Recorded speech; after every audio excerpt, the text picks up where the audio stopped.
उन्नाव के गैंगरेप कांड की पीड़िता जिंदगी और मौत के बीच झूल रही है। कल हुए भयानक हादसे में उसकी चाची और मौसी की मौत हो गई। वकील और पीड़िता बेहद गंभीर हालत में अस्पताल में भर्ती हैं।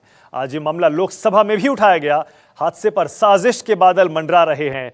हादसे की सीबीआई जांच की मांग उठने लगी है।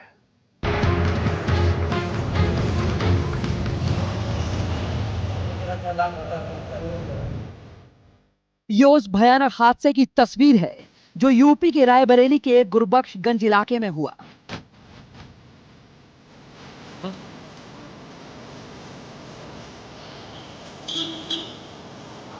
ट्रक ने कितनी जोरदार टक्कर मारी होगी, इसका अंदाजा कार की हालत देखकर लगाया जा सकता है।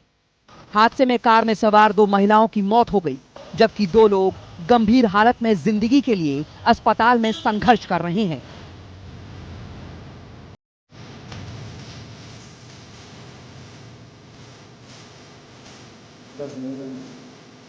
खास बात यह है कि घायलों में एक उन्नाव के विधायक कुलदीप सेंगर रेप कांड की पीड़िता है। बताया जा रहा है कि वो अपनी चाची, मौसी और वकील के साथ उनकी ही कार में रायबरेली जेल में बंद अपने चाचा से मिलने जा रही थी। इसी दौरान सुल्तानपुर खेड़ा मोड़ के पास ट्रक की जोरदार टक्कर से कार के परखच्चे उड़ गए।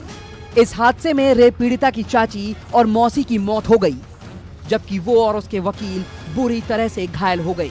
दोनों को इलाज के लिए लखनऊ ट्रॉमा सेंटर में भर्ती कराया गया है, जहां उनकी हालत बेहद ही गंभीर बनी हुई है। विधायक ने करवाया। क्या नाम है विधायक की? कुलदीप सेंगर। इनके पास अंदर फोन भी है कि बैठे बैठे सारा काम वहीं से कर रहे हैं। न्याय हमको चाहिए। चाची को मेरी धमकी भी मिली थी। चाची को मेरी धमकी भी देते हैं, इसको ऊपर पहुंचा दो, पैर भी करने वाला कोई न रह जाए। रेप पीड़िता के परिवार का सीधा आरोप है कि हादसा हुआ नहीं, बल्कि साजिशन करवाया गया है। इस आरोप के पीछे पुख्ता वजह भी है। इस ट्रक की नंबर प्लेट को देखिए, इस पर कालिक पुती है और नंबर खुरचा हुआ भी नजर आ रहा है। जो हुआ है ये किसी ने करवाया गया है। सीबीआई जांच हो, मैं ये चाहता हूँ। उस पीड़िता के परिवार में हमने 10 पुलिसकर्मी को सुरक्षा के लिए लगाया है, जिसमें 7 ऐसे पुलिसकर्मी हैं जो हाउस गार्ड के रूप में 24 आवर्स वहाँ रहते हैं, और 3 ऐसे पर्सनल सिक्योरिटी गार्ड्स हैं जो 24 आवर्स उनके साथ चलते हैं। जब वो रायबरेली जा रही थीं तो उन्होंने सुरक्षा कर्मी से मेरे ये कहा कि हमारी गाड़ी में जगह नहीं है और हमें रास्ते में एक और आदमी को लेना है, इसलिए हम सुरक्षाकर्मी को अपने साथ नहीं ले जाना चाहते हैं। इस कारण सुरक्षाकर्मी उनके साथ नहीं था। राज्य सरकार ने ये निर्णय लिया है कि यदि पीड़िता की माँ या उसके कोई भी रिश्तेदार अगर सीबीआई की इंक्वायरी की डिमांड करते हैं, उनकी मांग करते हैं, तो राज्य सरकार को इसमें कोई आपत्ति नहीं है।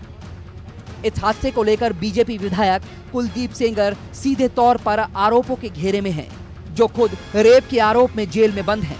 रेप पीड़िता के पिता की 3rd डिग्री टॉर्चर से हुई मौत ने सूबे की सियासत में भूचाल ला दिया था। इसको लेकर बैकफुट पर आई सरकार ने मामले को सीबीआई के सुपुर्द कर दिया, और अब हादसे के बाद ये मामला फिर सियासी तौर पर गर्म होता नजर आ रहा है।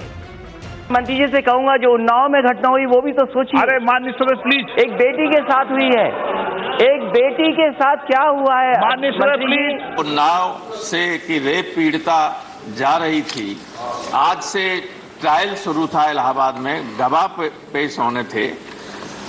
उसको जिस तरह से मारने की कोशिश की गई, जिसमें उनकी गवाह थी मौसी और चाची, दोनों की डेथ हो गई। जिस ट्रक ने टक्कर मारा उसके आगे और पीछे की जो नंबर प्लेट्स थी उन पर ग्रीस लगी हुई थी। में जो एक्सीडेंट घटना हुई है वो दुखद है, उसका हमें कष्ट है, परंतु सारे प्रकरण की हिंदुस्तान में सबसे बड़ी जांच संस्था सीबीआई जांच कर रही है। उसके बारे में पूरी समाजवादी पार्टी के नेता ने ये संकेत दे दिए हैं कि उनकी पार्टी इस मुद्दे पर खामोश बैठने वाली नहीं है। और यही वो स्विफ्ट गाड़ी है जिसमें पीड़िता अपने परिजनों के साथ मौजूद थी और जिसकी आमने सामने ट्रक से जोरदार टक्कर हुई, जिसके बाद इस गाड़ी के जो परखच्चे हैं वो उड़ गए। ये जो स्विफ्ट गाड़ी है इसका नंबर DL1CL8642 है, और जब आमने सामने इस दोनों गाड़ी की टक्कर हुई, यानी ट्रक और जो स्विफ्ट गाड़ी है, जब ये सामने सामने टकराई है तो इसकी क्या स्थिति हुई है इसका अंदाजा आप ये जो गाड़ी का सामने का हिस्सा है इसको देखकर आप लगा सकते हैं कि तमाम सारी पॉलिटिकल पार्टीज इस घटना को लेकर सरकार को कटघरे में खड़ा कर रही है। तो सरकार की तरफ से कहा जा रहा है कि अगर परिजन चाहेंगे तो इस पूरे मामले की अलग से जांच भी करवाई जा सकती है। लेकिन कई अहम सवाल हैं जो इस घटना में खड़े हो रहे हैं। सबसे बड़ा सवाल यही है कि जो ट्रक का नंबर है उस पर काली क्यों लगाई गई, और दूसरा अहम सवाल ये भी है कि आखिरकार ट्रक एक साइड से दूसरी साइड अचानक कैसे पहुंच गया। ये तमाम सारे सवाल हैं जिसके जवाब में फिलहाल यूपी पुलिस जुटी हुई है। कैमरा पर्सन सचिन सैनी के साथ अशोक तिवारी, रायबरेली, न्यूज़ 24। उन्नाव गैंगरेप पीड़िता के साथ हुए एक्सीडेंट के मामले में यूपी पुलिस की जल्दबाजी सवालों के घेरे में है। यूपी के डीजीपी कह रहे हैं मामला पहली नजर में हादसा लगता है। वहीं एडीजी ने नंबर प्लेट पर कालिख लगे होने को ट्रक मालिक के फाइनेंसरों से बचने की चाल बताया है। आइए पहले आपको सुनवाते हैं पुलिस के आला अफसरों के वो बयान जो क्लीन चिट देने को उतावले दिख रहे हैं। देखिए, ट्रक पे था जो नंबर मिटा हुआ है उसको लेकर कुछ हुआ कि क्या? सारी चीज़ों की विवेचना की जा रही है, उनके कॉल डिटेल्स लिए गए हैं, वहाँ पे आई विटनेसेस जो भी हैं उनके भी बयान लिए गए हैं, और प्रथम दृष्टया हम लोगों को ये लगता है कि ये प्योर एक्सीडेंट का मामला है, एक सड़क दुर्घटना है। लेकिन ये मैं बता दूं कि ये ट्रक बहुत ही ओवर स्पीडिंग तरीके से आ रहा था, उस समय बारिश हो रही थी, लेकिन फिर भी जांच का विषय है इसलिए मैं बहुत कुछ नहीं कह सकता इसमें। लेकिन फिर भी अगर सीबीआई की डिमांड आती है तो हम सीबीआई को हैंडओवर करने के लिए तैयार हैं। हाइड करने के बारे में गाड़ी के मालिक का ये कहना है कि उसने एक गाड़ी फाइनेंस करा रखी थी और फाइनेंस जिन लोगों से कराई थी उन लोगों को उसने पैसे नहीं दिए थे। इस वजह से उसने गाड़ी का नंबर हाइड किया हुआ था, जिससे कि उसको वो लोग गाड़ी पकड़कर पूछताछ ना करें, ऐसा उसका कहना है। गाड़ी के ड्राइवर की इस बात का, जो पुरानी बात मैंने बताई उस बात का, और गाड़ी के मालिक की इस बात का, दोनों का वेरिफिकेशन किया जा रहा है। देखा आपने, पुलिस वाले ऐसा लग रहा है क्लीन चिट देने को उतावले हैं। मानस श्रीवास्तव मेरे सहयोगी और जानकारी के साथ जुड़ गए हैं। मानस, बिना किसी जांच के आखिर पुलिस के आला अफसरों ने इस तरह से क्लीन चिट क्यों दे दिया अक्यूज्ड को, आरोपियों को? कैसे कह दिया कि लगता है पहली नजर में यह हादसा ही है, कोई साजिश नहीं है? जी देखिए, कल से ही उत्तर प्रदेश पुलिस इस पूरे मामले में बैकफुट पर है। जब से घटना सामने आई है उसके बाद जैसे जैसे इसमें सियासी शोर बढ़ता चला गया, वैसे वैसे उत्तर प्रदेश की सरकार भी इस पूरे मामले में पीछे हटती नजर आ रही है। सबसे पहले देखिए, आपने डीजीपी ने कहा कि जब भी चाहे पीड़ित परिवार चाहे तो हम सीबीआई की इंक्वायरी के लिए तैयार है, यानी अपना दामन पाक साफ रखना चाहती है। हालांकि एडीजी राजीव कृष्णा ने इतना जरूर कहा था कि वो फॉरेंसिक रिपोर्ट का इंतजार कर रहे हैं। जो टीम वहां पर गई है वो देख रही है कि टायर के निशान कहाँ थे, किस दिशा में मुड़े, तो वो पूरी जो रिपोर्ट आनी है वो अभी आना बाकी है। उसके बाद उनका कहना है कि वो किसी निष्कर्ष पर पहुंचेंगे। लेकिन इतना देखिए जरूर तय हो गया है कि इस पूरे मामले में कि ये मामला इतना साधारण सा नहीं है, क्योंकि जो तथ्य हैं वो बार बार इस बात का इस तरफ इशारा करते हैं कि कहीं कोई साजिश भी हो सकती है। और शायद यही वजह थी कि सीबीआई की टीम जो पहले से ही इस रेप कांड की जांच कर रही थी, यहाँ पर अलग से कोई जांच के लिए आदेश नहीं हुआ इस पर्टिकुलर घटना के लिए नहीं, लेकिन चूंकि पुराने मामले में सीबीआई जांच कर रही थी इसलिए सीबीआई की 5 सदस्यीय एक टीम पहुंची ट्रामा सेंटर। वहां पर बातचीत की उसने पीड़ित परिवार के लोगों से, और जो पूरा वहां का जो सीन था उसको समझने की कोशिश की, जिसमें 2-3 बड़े अहम बिंदु हैं। जैसे कि परिवार के अलग अलग सदस्यों ने ये एक ही बात कही कि उनको धमकियां मिल रही थी। तो जो पीड़िता की बहन है वो कह रही कि एक बार कोर्ट में धमकाया गया।